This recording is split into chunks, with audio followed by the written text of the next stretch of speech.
Genesis 24.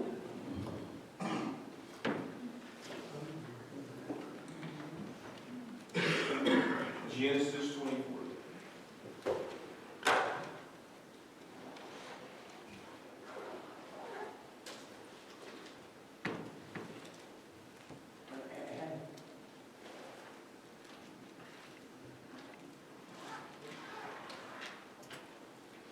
Look more of Abraham. We're going to introduce some more of Isaac, see a little more of Isaac being a little more prevalent in this account as we continue to move through these chapters.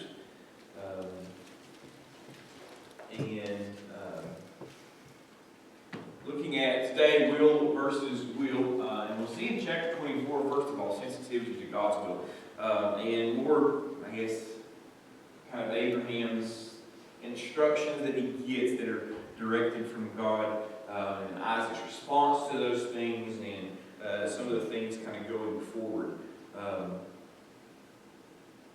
Before we kind of get into that, though, infomercials. Stay with me. Infomercials. We all know what infomercials are, especially if you're, for some reason, up late at night, 2, 3 o'clock in the morning, you put the TV on, you can usually find a commercial about just about anything that they're trying to sell. From pots and pans that won't stick and never burn to foot massagers that, whatever the case may be, we all know about infomercials and why they're there. And some of my favorite infomercials right now are the flex tape guy. Just takes that tape and smacks it on the leaking tub of water, and it's supposed to cure everything and stop all the leaks and build that boat out of it, whatever it is. We all probably know what I'm talking about. But what makes infomercials kind of catch our eye? What makes them so appealing?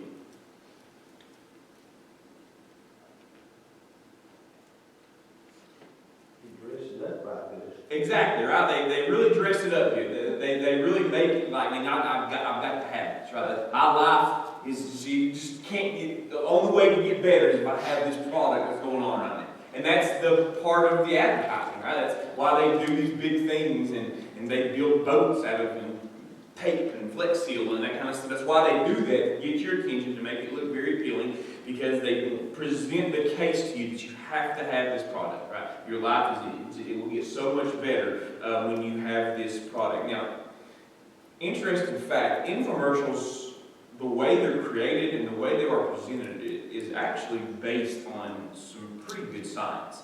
Some of the first infomercials that kind of came out on TV was actually kind of starting, and they started doing some of those things.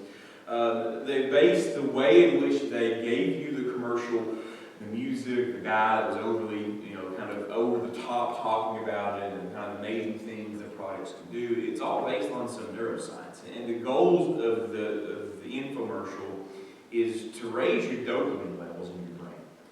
Okay? And the reason they do that by creating essentially this emotional roller coaster of stuff going on during the 30 or 45 or 60 seconds of the infomercial, or even longer. Okay? And by the end of the commercial, heart maybe racing a little bit, you kind of have the feeling like, man, I've got to have this product, right? I've got to have whatever it is. And there's a method to how they make those commercials. We've got to buy the product. Now, that dopamine rush that flows into your brain, it usually only lasts about 5 or 6 minutes after the commercial ends. Okay? So the infomercial will give the viewer, only 3 more minutes to buy this now, or if you buy it right now, you can buy this and you get another one for free. All you got to do is pay shipping and handling, or whatever the case may be. There's kind of some reasons why that is. We always hear at the infomercial, operators are standing by, right? They're just waiting for you to call. The lines, there's only 2 lines left, whatever the case may be. So there's some science behind why that happens. The biblical account that we're going to look at today in chapters 24 and 25 includes a production that is just as deceptive as the a really good infomercial that we kind of see today on television. Because it was intended to influence a very big decision, a major decision. And it, along with the positive account that kind of comes with it will help us more kind of consider following God's will for our lives. Now, we know that this week coming up is Halloween. Thursday, kids and teenagers will be running around in their costumes and knocking on doors and going trick-or-treating and wearing disguises or some way, or have a mask on, or whatever the case may be. And there's a reason that, of course, kids dress up for Halloween and they put the disguises on and wear that. And it's the reason so they can, cover their identity and be a fictional character of some other kind. Not act like and be like somebody else. Now, the really good disguises, the really good costumes, or even disguises, are very, very hard to tell the difference. If I came in here in a really good disguise, and it was some of the really good courses you've seen, it's very easy to be fooled by a really good disguise. And there are plenty of reasons why people wear disguises or these masks or cover-ups today. Again, biblical account today, we're going to continue to see some more of people wearing these disguises. And in this case, was to, of course, to trick somebody against their will or to try to fool somebody. And the decision that was made according to God's will. But the way it went down was completely and entirely wrong. Now, as we look into this, as you're going to see today, no one involved in this decision-making process even considered a second to consult with God. So we'll see again, being sensitive to the will of God. Let's read the first 9 verses here, chapter 24. And let's kind of get into some of the stuff that's going on. This lesson calls for us to go through chapter 27. And again, what do you do in 45 minutes? That's the way it's set up. So we'll hopefully get through the first 9 verses today. Verse 1, chapter 24. And Abraham was old and well stricken in age, and the Lord had blessed him in all things. And why had the Lord blessed Abraham? Obedient. Yeah, right, so that's okay. He's been obedient. We've been talking about it now for several weeks, and we've seen him being obedient and being faithful to him. Because of that, the Lord blessed him. And Abraham said to his eldest son in his house, that ruled over all that he had, put, I pray thee, thy hand under my thigh. And I will make thee swear by the Lord, the God of heaven, the God of the earth, that thou shalt not take wife unto my son of the daughter of the Canaanites, among whom I dwell. But thou shalt go into thy country, and to my kindred, and take wife unto my son Isaac. And the servant said unto him, peradventure, the woman will not be willing to follow thee into this land. Must I needs bring thy son against the land from whence thou camest? And Abraham said unto him, beware, that thou bring not my son thither again. The Lord God of heaven, which took me from my father's house, and from the land of my kindred, which spake unto me, in that sware unto me, saying, unto thy seed will I give this land. He shall send his angel before thee, and thou shalt take a wife unto my son from thence. And if the woman, will not be willing to follow thee, then thou shalt be clear from this my oath. Only bring not my son thither again. And serve with his hand under the thigh of Abraham his master, and swear to him concerning the matter. Now, like any father, Abraham wanted his son to marry a good, godly woman and have a wonderful, enjoying marriage. And Abraham, as you see here, well advanced in years, is old. So he's getting much older. He's not senile, though, in any ways. He's still very clear, knows what's going on, very fully aware of his surroundings and all that kind of stuff. But at about 140 years old, obviously Abraham is going to show some signs of aging. We're going to find out a little later on he lived for another 35 years. And eventually he remarried and fathered 6 more children. Because the Lord here, as we see in verse 1 of chapter 24, and Abraham was old and well stricken in age, but the Lord did what? The Lord had blessed him, right? The Lord had blessed Abraham, and it said blessed him at the end of verse 24 in all things. Because Abraham had put God first, everything else had been added to him, right? Because of his obedience, his faithfulness to God, everything else had been added to him. Abraham did not seek after health, but as we can see, he's been healthy for a very long time. He did not seek after possessions, but we've seen in several instances him getting tons and tons of possessions, tons and tons of things. God had given him an abundance of possessions. He had not sought after greatness either, but God had made him to be great. So as we see kind of the end here of Abraham's life, we're seeing a life that's full of spiritual joy, a life that's full of blessing, a life that's full of contentment. And it's again, because of the way in which Abraham had lived his life up to this point. He had put God first, and God had made sure He told him He was going to take care of him, and He had been faithful to that promise. Now, the Abrahamic covenant, of course, we've talked about, that guaranteed ultimately the possession of the land of Canaan that he's living in right now. That land would be taken over by the descendants of Abraham, and that was going to be established through Isaac. Now, we won't flip over there, but over in chapter 17, specifically verses 20 through 23, it talks about this, that He's going to establish the land of Canaan and give it to Abraham's descendants. He's going to use that through, and that allowed it to begin to be established through his son Isaac. Now, because of his faith in that covenant and knew that was going to happen, Abraham here is proceeding to make arrangements to find a suitable wife for his son Isaac. Okay, that's all that lays in. That's why this is here. That's why we get to chapter 24. Why he gives the servant a task at hand to finding Isaac a wife. Now, he summoned in the servant. We saw verse 2, who manages his main servant, kind of his right-hand man here. He's been a guy that he had spent a lot of time with, had a lot of faith in, had a lot of trust in. Sam summoned his servant, in who managed his household. Verse 2, right? Abraham said to his eldest servant of his house that ruled over everything. This was the guy that took care of stuff. Put, I pray thee, thy hand under my thigh. We don't actually have the identity here of this servant.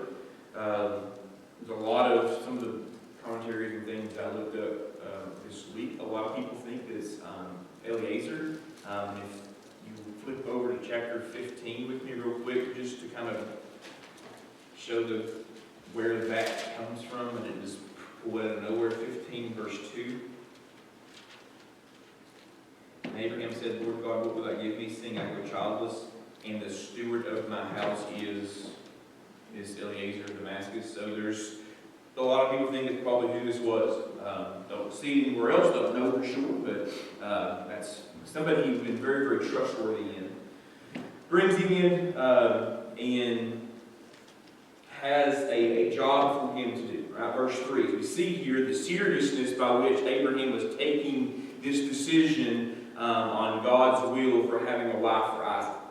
Put your hand under my thigh, verse 3, and I will make thee swear by the Lord, the God of heaven, the God of earth, that thou shalt not take a wife unto my sons of the daughters of the Canaanites, among whom I dwell. Thou shalt go into my country and take my kindred, and take a wife unto my son Isaac. So he tells me, we're going to swear by everything. We're going to make sure that we don't use one of these, or don't pick one of these Canaanite women to be Isaac's wife, but we go back into the land of my kindred and find his wife there. So we see the seriousness by which this oath that he's causing his servant to swear.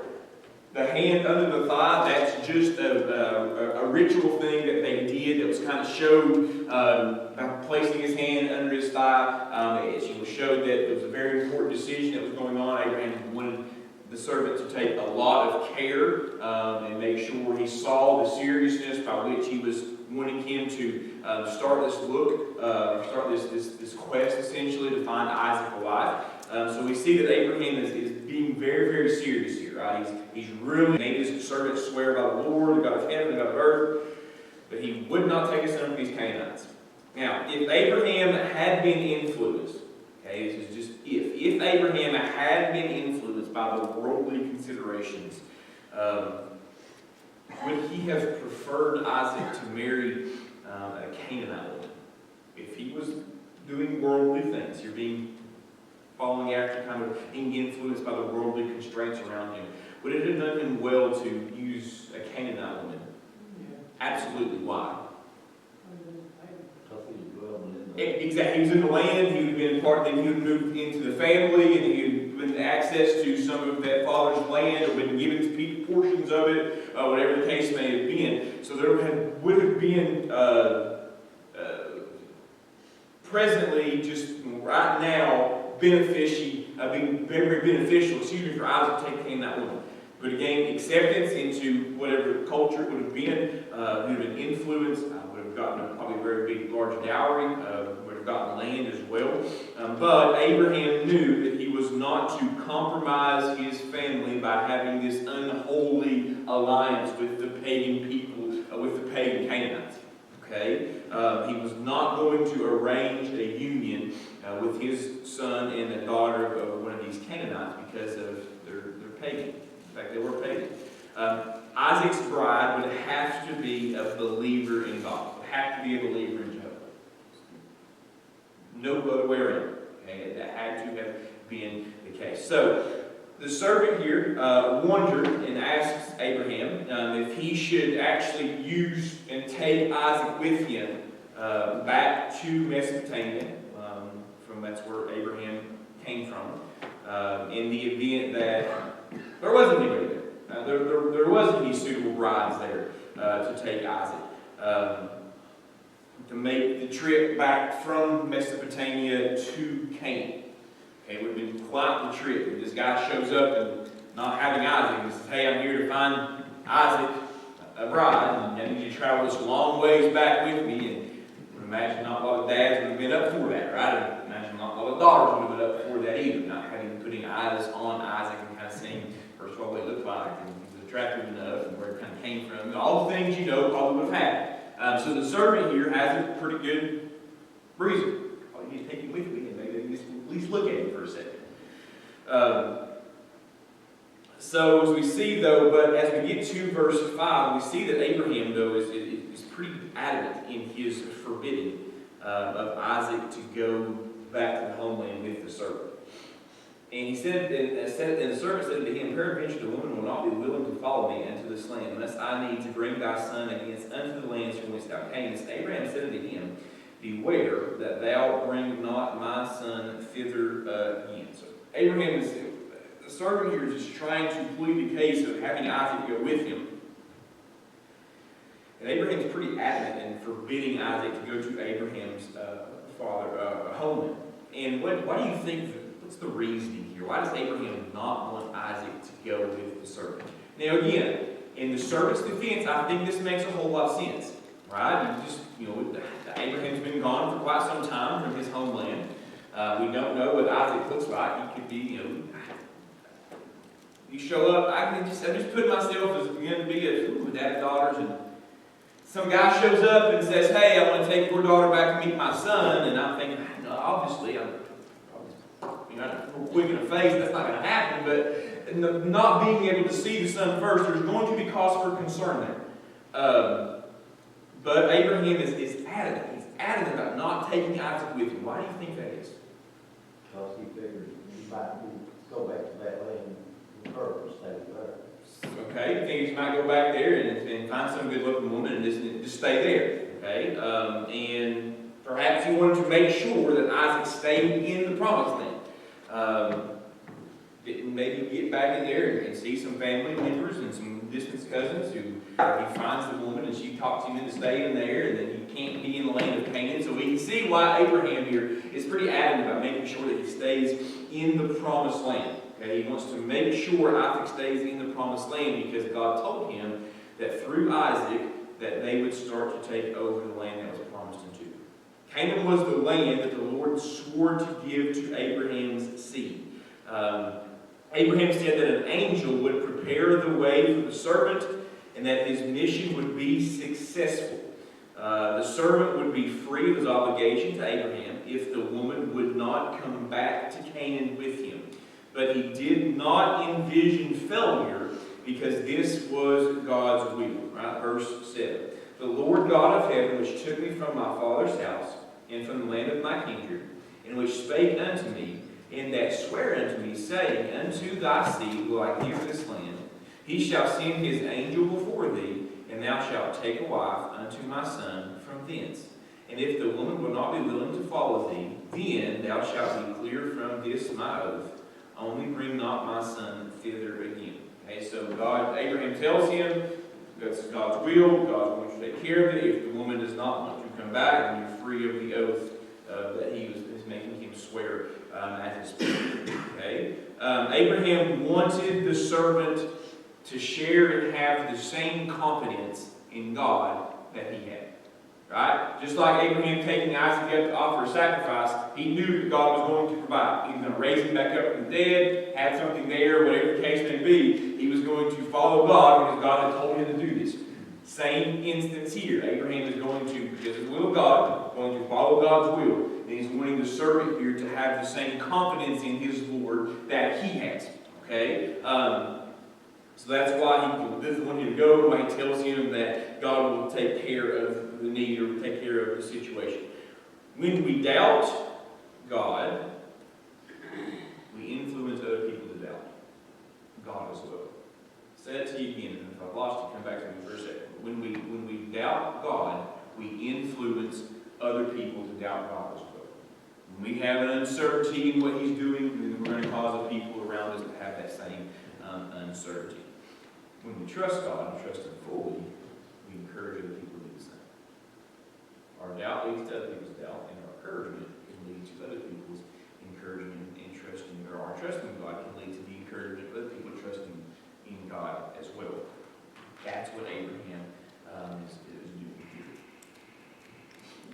Get down to verse 10. You see this runs down through verse 67. We won't get to all of it today. Abraham successfully here strengthens his servant's faith. Right? Going through this, telling him to do this in this way, and having the confidence in God that he had, he successfully strengthened his servant's faith. To read verse, let's see, start in verse 10. And the servant took 10 camels of the camels of his master, and departed, for all the goods of his master's were in his hand. And he rose and went to Mesopotamia, unto the city of Nabal, and made his camels to kneel down without the city by a well of water at the time of the evening, even the time that women go out to draw water. And he said, O Lord God of my master Abraham, I pray thee, send me good speed this day, and show the kindness unto my master Abraham. Behold, I stand here by the well of water, and the daughters of the men of the city come out to draw water. And let it come to pass that the damsel to whom I shall say, let down thy pitcher, I pray thee, that I may drink, and she shall say, drink, and I will give thy camels drink also. Let the same be she that thou hast appointed for thy servant Isaac, and thereby shall I know that thou hast shown a kindness unto my master. So we see here the servant's faith being encouraged because of Abraham's faith, and with a caravan of 10 camels. This would have been quite the movement of stuff here, right? Animals, and people would have noticed kind of this rolling along. Not only did he take 10 camels, but all sorts of the other valuables that Abraham would have had as well. He took the 400 to 500 mile journey to Haran. And this has been a very long, grueling trip that would have made it very, very tempting, probably multiple times, for the servant to find some beautiful Canaanite woman and take her back to Isaac. But he didn't, because he is honoring his master's request here. So we see the encouragement of this man's faith because of the total faith of Abraham. Okay? It was been very easy, mile 257, some beautiful Canaanite woman, and loaded her up and taking her back to him. Would have been easy to do that, but he's not. He's following out the wishes of his master. Okay? Now, what did the servant do to make sure that he would know God's will? What did the servant do here? In verses 12, 13, and 14 specifically, what did the servant do to make sure he knew God's will? When picking the wife, he prayed, and what did he ask for? A very specific thing. Exactly, right? He was very, very specific in what he asked for. Right? He said that make sure that the woman comes out. If I ask for water, she doesn't just give me water, but she also gives the camels water. He's very, very specific in what he asks for because he wants to make sure he's doing exactly what God wants happen, or he wants to make sure he's doing exactly God's will. Okay? It stops just outside of Nahor and has the well getting. Again, very, very specific in what he's asking. And I think that's important for us, right? It's a lesson for us in our own Christian lives that a lot of time, and maybe it's just me, and if that is, maybe you guys are straight A saints, I'm not. A lot of times I think in my prayer life, I like to blanket coverage some things. Right? I like to just kind of blanket, take care of these needs, take care of this. And I think that's okay, but I think also we need to be more specific in what we're asking God and what we're praying to God for. Right? I think our request to Him, He wants us to be more specific. First of all, it's going to take more time in our prayer life, which is going to make us more disciplined in our prayer life, which is going to make us better and more, will make us better at praying. Right? And it shows more concern and more care. Just blanket covers some things. Yeah, then God hears that. But if I really take the time to be very, very specific in what I'm asking for, I want to make sure I'm very, very specific in what I'm asking for. I think God, to put it in really simple terms, I think God appreciates that more. Right? And it also helps us to be more confident in the fact that when those requests become answered, we know exactly and specifically the will of God for our life. And what He is in that request. And we see that here. Right? We see this guy being very, very... He doesn't just say, all right, Lord, I'm coming to the water well, send me the girl. Right? He's very, very specific to make sure he knows exactly what God wants in for his life. So the servant stops just outside of Nahor, and Rebecca, who we're going to meet here in a second, was just leaving the well with her water when the servant came running to meet her. All right, so let's go down to verse 15. It came to pass before he had been done speaking, so in the middle of him asking God, make sure she does this and this and this, so I know exactly what you want. So before he,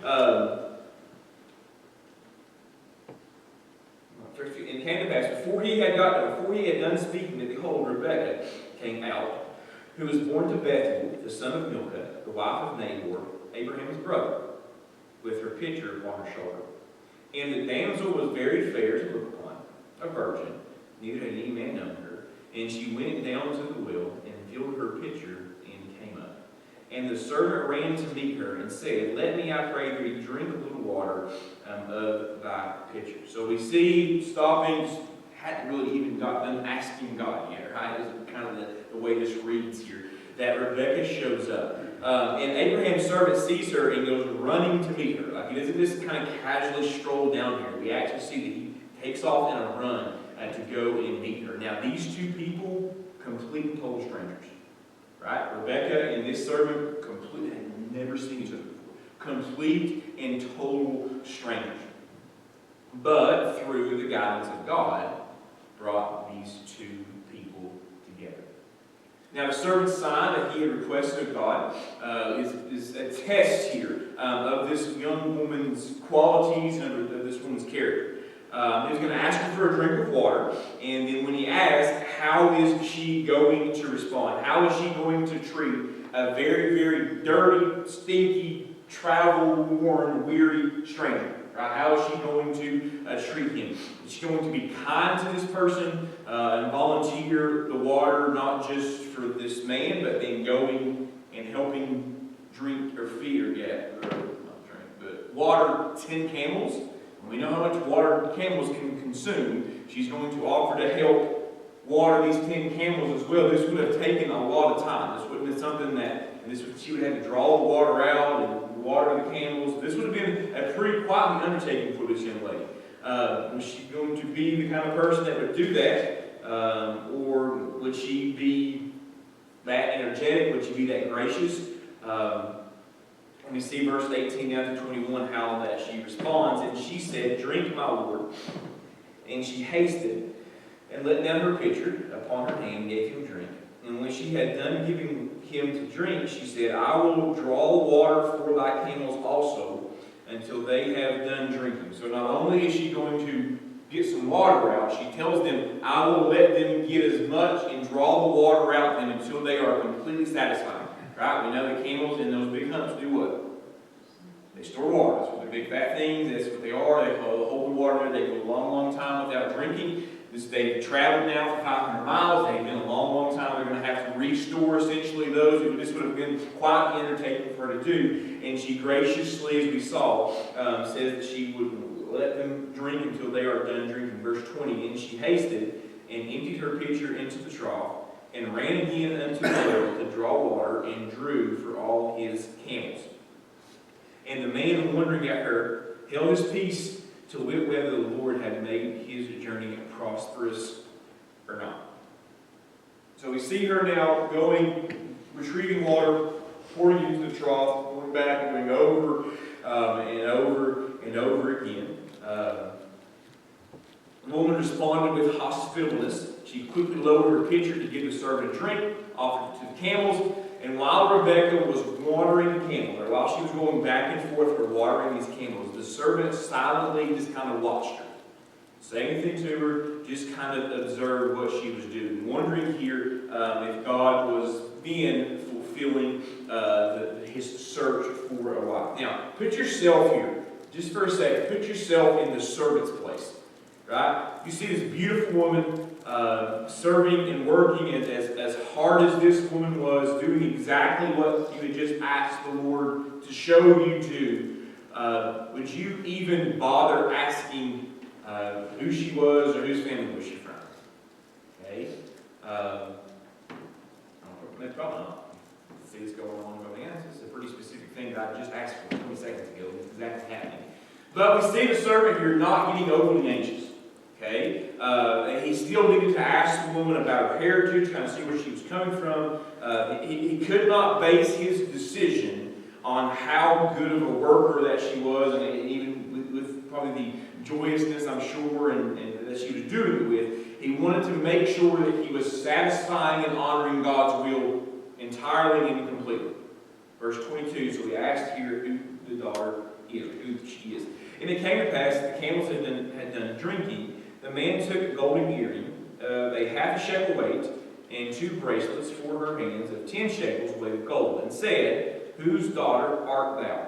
Tell me, I pray thee, is there room in thy father's house for us to lodge in? And she said unto him, I am the daughter of Bethuel, the son of Milcah, which she bare unto Nahor. So the servant again does not get overly anxious. He wanted to honor God's will, so he asked the woman whose daughter she was. And then, of course, I'm sure to the servant's delight, he finds out that she is one of Abraham's family and of Abraham's kindreds. Verse 26, and the man bowed down his head and worshipped the Lord. And he said, blessed be the Lord God of my master Abraham, who hath not left destitute my master of his mercy and his truth. I, being in the way, the Lord led me to the house of my master's brethren. So we see the moment he hears that this is of Abraham's family, the response of the servant is what? Gratitude, appreciative, joyous, worshipful. He kind of sees this whole thing kind of like come together, right? Not that long ago, he's telling Abraham to probably take Isaac with me. Abraham's being very specific on what he says, and the servant asks for something very specific, and now he sees God answering those prayers. So we see him being very, very appreciative and worshipful. The servant worshiped the Lord for his mercy and truth, and he prayed for guidance. He entrusted God for guidance, and then God had granted it. Rebekah runs and tells her mother's household what just happened. Her brother Laban comes running out to the well to meet his servant as well, and invites the servant to lodge with the family, calling him blessed of the Lord. Look at verse 28. And the damsel ran and told them of her mother's house these things. And Rebekah had a brother, his name was Laban, and Laban ran out to meet unto the man, unto the well. And it came to pass, when he saw the earring and the bracelet upon his sister's hands, when he had heard the words of Rebekah his sister, saying, thus spake the man unto me, that he came unto the man, and behold, 7 camels at the well. And he said, come in, thou blessed of the Lord, wherefore standest thou without? For I have prepared the house and the room for the camels. So Laban comes out to meet as well, meets the servant, and calls the servant, calling him blessed of the Lord. Now, this name does not mean that Laban believed in Jehovah, right? There's kind of caveat here and I kind of talk about. Because the events that are going to happen next week tend to indicate that he did not believe in Jehovah. But he and the father here, Bethuel, were convinced by the account that this servant that had happened that in God's will was plainly being dictated here. That what was going on was what God had wanted. Necessarily mean he believed in him. That's what we're going to continue to see a little more as we get into this next week. And that's where we're going to stop at. We're going to finish up there at verse 31. Jump back into this lesson next week. We start to see it's been really good so far. Some good things are going on. Some deviation as we kind of continue this camp. Let's pray. Dear Heavenly Father, thank you for this lesson again, Lord, for getting to and seeing Abraham, even in his old age, being so faithful to you, and that being a teaching point that he used for serving here. Continuing, Lord, in his old age to be an influence of other people for you. And how that's a breath of fresh air for us. It's a warm, heartwarming event to see as well. As Abraham just continuing to benefit from his trusting in you, Lord, and you being faithful to him, and the influence it has as well. It's important for us to make sure that we are encouraging and faithful and not doubting. The doubting leads to more of that. Faithfulness leads to more encouragement of people who are around us. As we continue to see through this lesson, we continue to see some more of the lessons and things kind of going on. We just continue to see the importance of the life that is lived, dedicated in faith. Lord, our Pastor always comes in the next few minutes as well. He delivers the message to us this morning that you have for us.